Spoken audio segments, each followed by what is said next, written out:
Hello friends, இன்றைக்கி PRAN masala fry எப்படி பண்ணுறதுன்னு பார்க்கலாம். நான் அதுக்காக ஒரு கடாய் அடுப்பில் வச்சுருக்கேன். கடாய் சூடானதும் அதில் கொஞ்சமாக தேங்காய் எண்ணெய் ஊற்றிக்கிறேன். எண்ணெய் சூடானதுக்கப்புறமா அதில் கொஞ்சமாக சோம்பு சேர்த்துக்கிறேன்.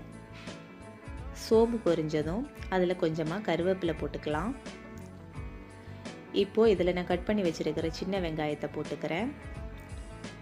சின்ன வெங்காயம் நல்லா கோல்டன் ப்ரௌன் கலர் ஆகிறது வரைக்கும் வதக்கிக்காங்க.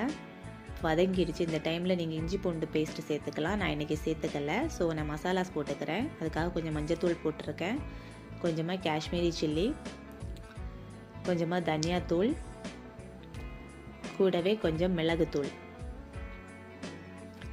இந்த மசாலாவோட பச்சை வாசனை போகிறது வரைக்கும் இதை வதக்கிக்கோங்க.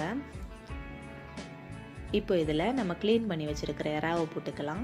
எறா போட்டு இந்த மசாலாவும் எறாவும் நல்லா மிக்ஸ் ஆகிறது மாதிரி மிக்ஸ் பண்ணி எடுத்துக்கோங்க. இப்போ இதில் தேவையான அளவுக்கு உப்பு சேர்த்துக்கோங்க. உப்பு சேர்த்ததுக்கப்புறமா கொஞ்சமாக தண்ணி ஊற்றிக்கோங்க. ரொம்ப ஊற்றாதீங்க, பார்த்தாலே தெரியும் நான் கொஞ்சமாக தான் ஊற்றியிருக்கேன். ஏன்னா எறாலேருந்து தண்ணி வெளியே வரும். இதை நல்லா மிக்ஸ் பண்ணதுக்கப்புறமா மூடி போட்டு ஒரு 5 மினிட்ஸ் வேக விட்டுருங்க. இப்போ பார்த்தீங்கன்னா எறால் இருக்கிற தண்ணி எல்லாம் வெளியே வந்திருக்கு. இன்னும் தண்ணி எல்லாம் ட்ரெயின் ஆகணும். ஸோ திரும்பவும் மூடி போட்டு வேக விட்டுருங்க. ஒரு 10 மினிட்ஸுக்கு அப்புறம் பார்த்தீங்கன்னா இப்படி தான் இருக்கும். இப்போ எறால் நல்லாவே குக் ஆகிருக்கு, தண்ணியும் ட்ரெயின் ஆகிருக்கு பாருங்கள். இப்போ இதில் கொஞ்சம் மசாலா, நான் வீட்டில் அரைச்ச மசாலாங்க, தனியாத்தூள், மிளகாய்த்தூள், ஜீரகம், வெந்தயம் எல்லாம் போட்டு வறுத்து அரைச்சி வச்ச மசாலா அதை இதில் சேர்த்துருக்கேன். அவ்வளோதாங்க, நம்மளோட ப்ரான் மசாலா ஃப்ரை சூப்பராக ரெடி ஆகிடுச்சு.